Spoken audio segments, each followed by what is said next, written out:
Don't like Portia. It's the worst thing in the world. Time now for eye-openers. Here we go. Celtics, Knicks. Kemba, Evan Fournier facing their old team, and it was a wild 2-overtime game at the Garden. D. Rose hitting the dagger. The Knicks ended up getting the win over Boston to start the season. Let's look across the league, though. Broussard, the NBA player who opened your eyes last night was blank. Well, Jenna, I could have picked a few guys from that game you just showed. Knicks-Boston, great game. But my eye-opener was Joel Embiid. This was one of the most intriguing games of the night to me. I think I, along with many others, wanted to see how Philadelphia responded to the Ben Simmons situation. And they came out and got a big victory over New Orleans. I get it. New Orleans is not much of a barometer. They're not a very good team, especially with Zion Williamson out with injury. However, Embiid came out on fire. 10 points in the first 4.5 minutes. He hit 2 threes. He was bringing the ball up. He's dribbling between his legs several times, setting up his teammates. He looked like a point guard at times. I mean, it was really eye-opening. Finished with 22 points, only had to play 26 minutes. But he didn't only lead the way on the court. I like what he's doing off the court. Now, I know a lot of people, they don't like his blunt assessment of the Ben Simmons situation. That's fine. But I think that is more of a sign of Embiid growing as a leader. He talked last night about going out with the team for dinner, which for him was a big step. Oh.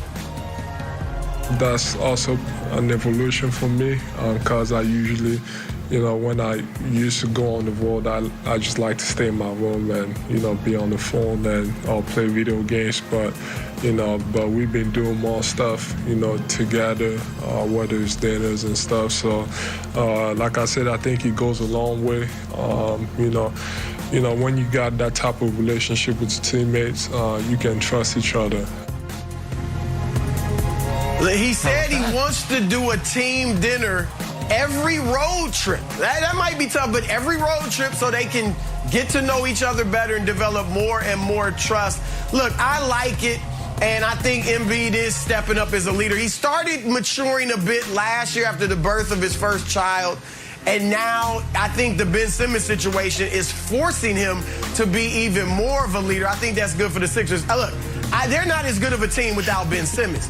But if they get off to a hot start, which they're capable of doing, that'll be interesting, Nick, to see how that impacts the handling of this whole saga with Ben Simmons. And I'm hearing that the Sixers organization is good with those team dinners and is willing to pick up the tab. They're just going to use the money they've saved from not paying Ben Simmons. Like, hey, Capital Grill every night, fellas. Whatever you guys want. Wilds, Wilds, did you want to respond to this? Because you're giggling. So before I do mine, did you want to respond to this? It's hilarious. Hey, guys, what do you think? Pictures of Shirley Temple for everybody. This is so stupid. I'm sorry, it's a 4-year-old joke. Keep going for it. Keep going for it. I thought, the reason I thought Wilds was laughing is because during Wilds' butt first, when he told Graham Mertz to keep his head up, are you telling him to keep his head up, Wilds, because guys like you are trying to replace him as the Wisconsin quarterback? Because you did say that yesterday. Now, it might have been off the air, and I might be betraying a confidence. But I mean, you're like, Graham Mertz, keep his head up. Graham Mertz, by the way, I don't want you as my team's quarterback anymore. All right, now, my eye-opener is a guy, Monday or Tuesday, when we unveiled the pyramid, there were a few controversies. One of them was that I had LaMelo Ball as a top 36 player in the league. People said, oh, it's premature. That ranking's going to come back to bite you. Oh, it might come back to bite me. Might have had young Melo too low. Did you see him last night? The assist on the critical bucket, 30-plus points, red hot from 3 in a game. I understand it's game 1 of 82. However, the Hornets and Pacers, I believe, are going to be fighting all year in that 6, 7, 8, 9 area. Can one of them avoid the play-in?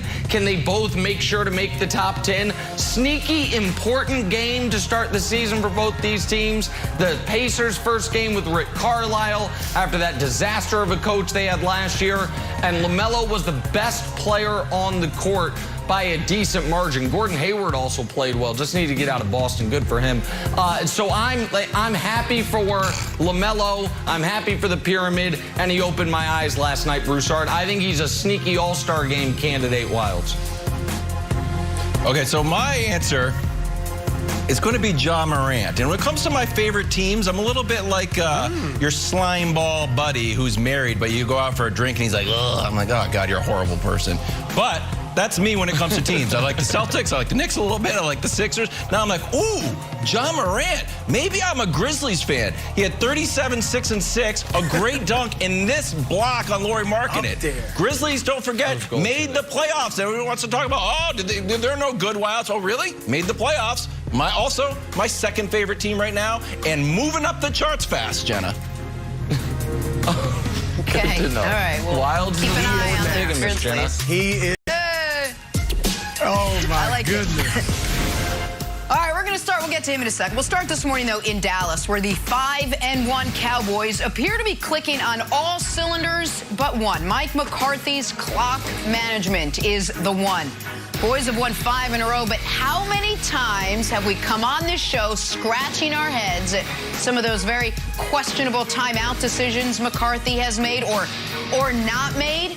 Well, Cowboys owner Jerry Jones was asked Tuesday where he stands on his head coach's game management. Take a listen to what he had to say. Overall, I'm right in there with Mike on his game management. I think he does it extremely well. But more importantly, I want all of our fans to know how conscientious about it, how hard he works on it, the detail of situational rehearsal and practice that he does. And so while we all know you can't quite replicate and practice every situation, it's not from a lack of working at it. And so I think that's part of us watching the game. I think that's a part of being a fan and being interactive in the game, is to make our call in our minds the way we want to make it or the way we think it should have done, and the second guessing and everything that goes with it. That in-game activity, that concentration on the game is beautiful. You know, look, Nick, you've been tough on McCarthy all year for this stuff, saying McCarthy's the only thing that's really holding this team back. You buying Jerry Jones' comments here? I'm buying his comments, but I think Jerry Jones doesn't understand the question. So when he talks about Mike McCarthy working on things in practice, there are some elements of game management you can work on as a collective, as a team. So that is, guys, we're in the 4-minute drill. We're trying to get 3 first downs to win the game. Let's make sure our running back knows he needs to go down in bounds rather than run out of bounds. It's more important to keep the clock running than get the extra yard.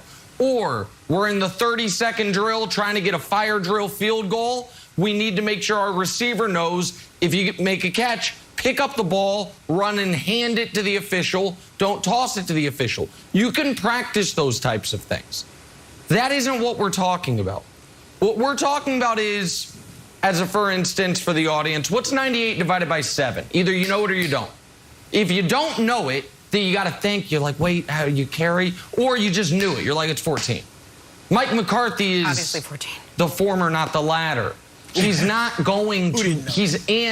He's had a decade to get better at this. Now, I suppose we could do flashcards with him, like I do with my 7-year-old, so she can get 98 divided by 7. But he's a 50-something-year-old man. I think we're past it. He doesn't understand time, score, situation, Broussard, and those are split-second judgments. And even when he has the extra time, and even when he is able to cheat off the referee's paper, or they're, Mike, supposed to call timeout here, buddy. That's why I'm here. He's 14, still Mike. Deer in the headlights. So I just know, I'm sure he thinks he's working at it, but he's not. And if he is, he's working the wrong way at it, and it will bite the Cowboys. All right, to answer Jenna's question, I do agree with Nick that Jerry Jones